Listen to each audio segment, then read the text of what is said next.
আমরা সেই ফ্যামিলি কার্ডের কাজও শুরু করেছি এবং পর্যায়ক্রমিক ভাবে এই কাজ আমরা আগামী 5 বছর সারা প্রত্যেকটি ঘরে পৌঁছে দিব এবং তারই অংশ হিসেবে আজকে এই জেলায় আমরা ফ্যামিলি কার্ডের কাজ উদ্বোধন করছি ইনশাআল্লাহ। প্রিয় ভাই বোনেরা, শুধু তাই নয়, আমরা বলেছিলাম যে একইভাবে আমরা বাংলাদেশ হচ্ছে একটি কৃষি প্রধান দেশ। কৃষক ভাইদের পাশে এই সরকার দাঁড়াতে চায়, যতটুকু সরকারের সম্ভব, সরকারের সামর্থ্য কৃষক ভাইদের পাশে দাঁড়াতে চায়, তাদেরকে সহযোগিতা করতে চায় এবং সেজন্যই আমরা কৃষি কার্ড চালু করতে চাইছি কৃষক ভাইদের জন্য, যেই কার্ডের মাধ্যমে আমরা তাদেরকে বছরে আর্থিক সহযোগিতা প্রদান করব। শুধু তাই নয়, এই কৃষক কার্ডের মাধ্যমে তাদের কাছে সার, বীজ, কীটনাশক, ঔষধ আমরা পর্যায়ক্রমিক ভাবে পৌঁছে দেওয়ার চেষ্টা করব। এই যে কাজগুলো বললাম, এই কাজগুলো হচ্ছে এই দেশের মানুষের জন্য, এই দেশের জনগণের জন্য, যার মাধ্যমে এই দেশের জনগণের ভাগ্যের পরিবর্তন হবে। শুধু তাই নয় প্রিয় ভাই বোনেরা, আপনারা দেখেছেন যে আমরা দেশের মানুষের সামনে ওয়াদা করেছিলাম যে বিএনপি সরকার গঠন করতে পারলে আমাদের সমাজে আলেম সমাজ যারা আছেন, বিভিন্ন মসজিদ, মাদ্রাসা, মক্তবের যারা ইমাম, মুয়াজ্জিন, খতিব সাহেবরা আছেন, এর বাইরে অন্যান্য ধর্মের যারা ধর্মগুরু আছেন, তারা অনেকেই আছেন মানবতর জীবন যাপন পালন করেন। আমরা সেই জন্য সিদ্ধান্ত নিয়েছিলাম এই মানুষগুলোর পাশেও আমরা দাঁড়াতে চাই।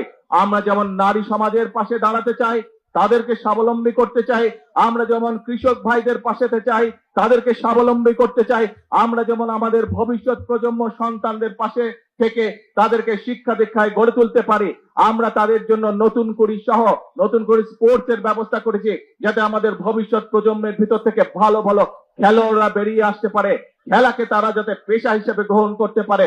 আমরা নতুন করির মাধ্যমে বিভিন্ন শিল্পে যাতে আমাদের আগামী বংশধররা বেরিয়ে আসতে পারে, তাদের মধ্যে থেকে যাতে পেশাদার শিল্পী তৈরি হতে পারে, এই ব্যবস্থাগুলো করেছি। ঠিক একইভাবে আমরা চাই আমাদের ইমাম, মুয়াজ্জিন সাহেব যারা আছেন, তাদের পাশে আমরা দাঁড়াতে চাই, যাতে করে তারাও স্বাবলম্বী হয়ে গড়ে উঠতে পারে। প্রিয় ভাই বোনেরা, এই কাজগুলো এই জন্য করতে চাই কারণ আমাদের লক্ষ্য, আমাদের উদ্দেশ্য বাংলাদেশের জনগণের ভাগ্যের পরিবর্তন। আমাদের লক্ষ্য, আমাদের উদ্দেশ্য হচ্ছে যে বাংলাদেশকে একটি কল্যাণমুখী রাষ্ট্র হিসাবে গড়ে তুলতে চাই। প্রিয় ভাই বোনেরা, যেই পরিকল্পনা গ্রহণ করলে, যেই পদক্ষেপ গ্রহণ করলে দেশের মানুষের ভাগ্য, বিশেষ করে গ্রামে থাকা মানুষগুলোর ভাগ্য, উপজেলায় থাকা মানুষগুলোর ভাগ্যের পরিবর্তন হবে ধীরে ধীরে, আমরা সেই কাজগুলো করতে চাই প্রিয় ভাই বোনেরা। এবং সে কারণেই আমরা খাল খনন কর্মসূচি, বৃক্ষরোপণ অভিযান, ফ্যামিলি কার্ড, কৃষক কার্ড, স্কুলের বাচ্চাদেরকে পোশাক পৌঁছে দেওয়া, তাদের হাতে নতুন বই পৌঁছে দেওয়া, স্কুলগুলোকে ঠিক করা, ইমাম, মুয়াজ্জিন সাহেবদেরকে সহযোগিতা করা আর্থিকভাবে, এই কাজগুলো আমরা করতে চাই প্রিয় ভাই বোনেরা। কিন্তু প্রিয় ভাই বোনেরা, অতীতে যেমন দেখেছি বিএনপি, বাংলাদেশ জাতীয়তাবাদী দলকে বাংলাদেশের জনগণ যতবার দেশ পরিচালনার সুযোগ করে দিয়েছে, দেশের দায়িত্ব যতবার অর্পণ করেছে, আমরা দেখেছি কিছু সংখ্যক রাজনৈতিক দল বিশৃঙ্খলা তৈরি করেছে।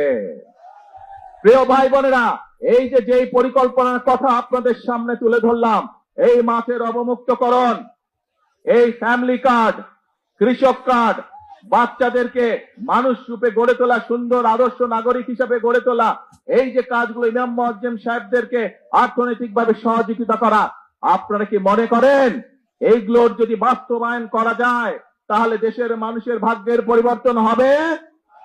কি ভাই মনে করেন? আরে ভাই, কামগুলো তো আপনাদের জন্য কি মনে করেন বলতে হবে তো, সঠিক মনে করেন এই কাজগুলো ঠিক আছে? যদি এই কাজগুলো ঠিক আছে প্রিয় ভাই বোনেরা, তাহলে এই যে খাল খনন কর্মসূচি বাস্তবায়ন হলে কি গ্রামের মানুষের পানির চাহিদা এবং সেচের সুবিধা বাস্তবায়িত হবে? তাহলে প্রিয় ভাই বোনেরা, যারা এসব কাজে বাধাগ্রস্ত করবে, যারা রাজপথে বিশৃঙ্খলা তৈরি করবে, যারা দেশের মানুষকে মিথ্যে কথা বলে বিভ্রান্ত তৈরি করবে, তাদের বিরুদ্ধে আপনাদেরকে রুখে দাঁড়াতে হবে। আমরা জানি, আমরা দেখেছি, আমরা দেখছি এখনো যে স্বৈরাচার এই দেশ থেকে পালিয়ে গিয়েছে, যারা বাংলাদেশের মানুষের কথা বলার অধিকারকে গলা টিপে মারতে চেয়েছিল, যারা বাংলাদেশের রাজনৈতিক অধিকার, মানুষের রাজনৈতিক অধিকারকে কেড়ে নিতে চেয়েছিল, যারা বাংলাদেশের মানুষের ভাগ্যের পরিবর্তনকে স্টপ করে দিতে চেয়েছিল, তাদের বিরুদ্ধে এই বাংলাদেশের মানুষ রুখে দাঁড়িয়েছিল এবং তাদেরকে এই দেশ থেকে তারা বিতাড়িত করে দিয়েছে। এখন প্রিয় ভাই বোনেরা, এখন সময় হচ্ছে কাজ করার, এখন সময় হচ্ছে দেশকে সামনের দিকে এগিয়ে নিয়ে যাওয়ার। কাজেই দেশকে যদি আমরা সামনে এগিয়ে নিয়ে যেতে না পারি, তাহলে এই দেশের মানুষকে কষ্ট করে থাকতে হবে।